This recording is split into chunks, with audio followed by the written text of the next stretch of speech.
بنكمل الجزء الثاني بتاع رجل المنشار. بدأ القتال بين الرجل المنشار والشيطان، لكن من الواضح ان الشيطان ده اقوى من رجل المنشار بمراحل، واصلا دينجي عمال بينزف وبيفقد قوته على مدار القتال. وهنا بدأ جنون دينجي بيظهر عندما بدأ بشرب دماء الشيطان.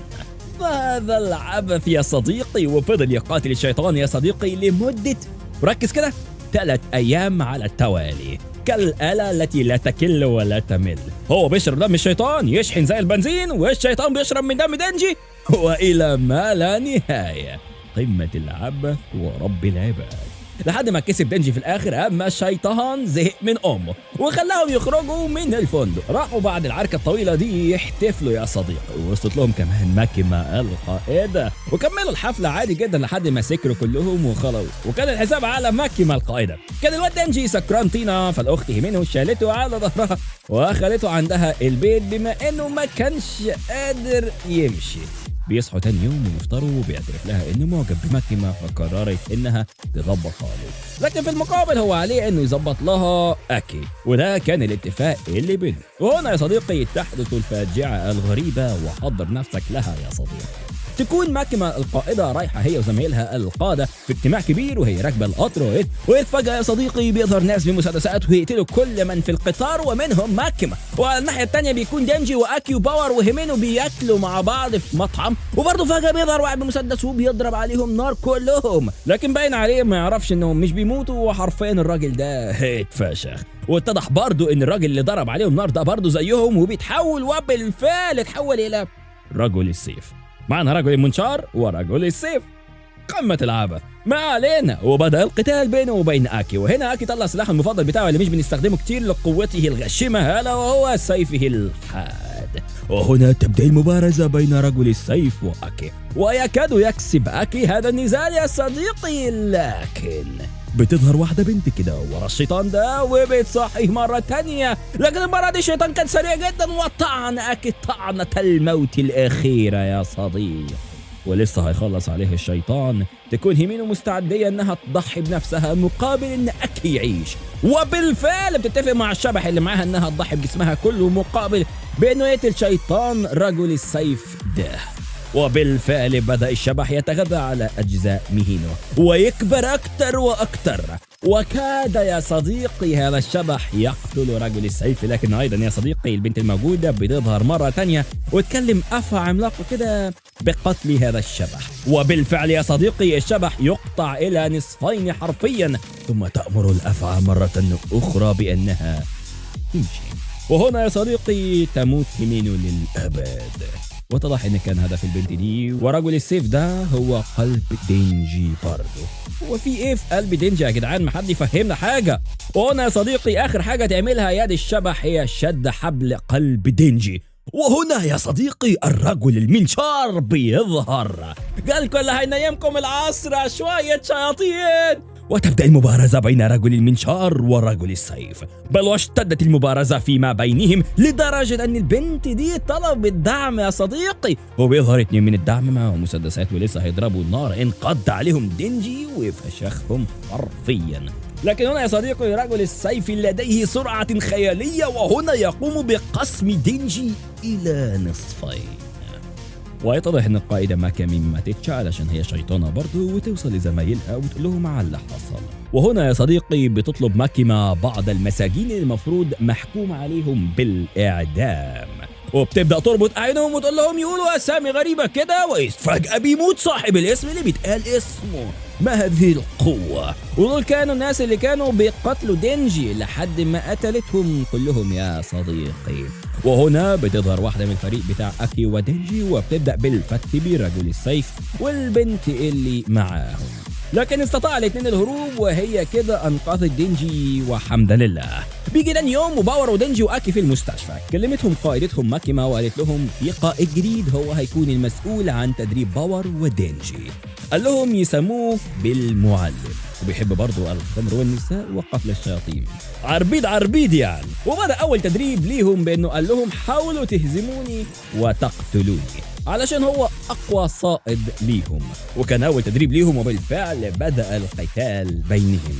لكن من الواضح أن المعلم ده ما كانش بيهزر علشان حرفيا سواهم بالأرض، وفضلوا يتدربوا لحد الليل ما جه عليهم. وكان المعلم ده أصلا بيقتلهم وبيحييهم تاني بشربهم للدم على أساس إنهم خالدين شياطين يعني. وقرر الاتنين انهم تاني يوم هم اللي هيصطادوا المعلم بتاعهم على اساس ان هم اللي هيفاجئوه يعني. وبالفعل يا صديقي بدأوا في خطتهم دي. لكن يا صديقي المعلم يظل هو المسيطر الاول والاخير في هذا النزال ويهزم الاثنين بكل بساطة. على الناحية التانية بقى ظهر اتنين من الامن الخاص لأكي وخرجوا معاه من المستشفى وراحوا يخلوه يعمل عقد جديد مع شيطان جديد بس اقوى، والشيطان ده موجود عندهم في السجن. وبالفعل يصلوا الى شيطان المستقبل ويدخل أكي للشيطان حتى يتعاقد معه. واول حاجة قالها أكي: قل لي يا شيطان عاوز ايه علشان يتم العقد بيننا وانجز. وهنا قرر الشيطان انه هيعيش جوه عين أكي اليمنى. وما تقلناش يا صديقي في الانمي حتى الان هو أكي ضحى بايه مقابل القوة دي كلها. ونرجع للاثنين اللي بيتم نفخهم بنجاح الا وهم دينجي وباور من قبل المعلم بتاعهم، ويقول لهم مهمتنا الجايه اننا هنهجم على رجل السيف والست اللي معاه وده هيكون تدريب عملي. ويجي تاني يوم وبالفعل يبداوا يحاصروا المكان اللي الاثنين فيه ويدخل الاربعه المبنى، أكي بقوته الجديدة ودينجي وباور بتدريبهم الجديد والبنت الخوافة دي معاهم برضه. وأول واحد يصل هو أكي ويصل إلى البنت الأفعى إياها، لكن من الواضح أن قوة البنت دي هي سرقة القوة الثانية واستخدامها، وهنا تستخدم شبح هيمينو. وبدأ القتال بين الاثنين. في الأول كان أكي قوي في القتال وبدأ في ضرب الشبح بكل قوة، لكن الشبح ده قوي جدا لدرجة أنه مسك أكي وكتفه وفضل يخنق فيه لدرجة قتله. وصل أكي لدرجة الإغماء عليه وهنا يتذكر حبيبته هيمينو، وهنا يكتشف أن الشبح بتاعها أعمى وبيتغذى على الخوف، وهنا أوقف كل مشاعر الخوف لديه وقطع رأس الشيطان عادي جدا. وهنا انصدمت البنت الأفعى ولسه تستحضر الأفعى بنفسها، بتظهر وراها البنت الخوافة دي ومعها سكينة على رقبتها. جت امتى دي؟ أنا صراحة مش عارف. الناحية التانية بقى دينجي يصل إلى رجل السيف وبدأ القتال بين الاثنين، رجل المنشار والرجل السيف يا صديقي. واحتد القتال يا صديقي إلى أبعد الحدود، وإذ برجل السيف يضرب بطلنا ضربة تهتك به هتكا لحد ما ينتقلوا للقتال من العماير إلى قطار ماشي. وإذ بهم يا صديقي يستكملوا القتال فيما بينهم على القطار عادي جدا لحد ما يخرموا سقف القطار وينزلوا فيه ويكون فيه بشرية كده، وكان لازم دينجي يحميها. وهنا يا صديقي دفاعات رجل المنشار ما تكونش زي الأول بسبب البشرية دي. بينقض عليه رجل السيف ويقطع ايديه يا صديقي. وهنا يا صديقي بيستخدم رجل السيف حركته الاروع في الانمي كله الا وهي سرعه الضوء، واذ به بيقطع اليد الاخرى لرجل المنشار.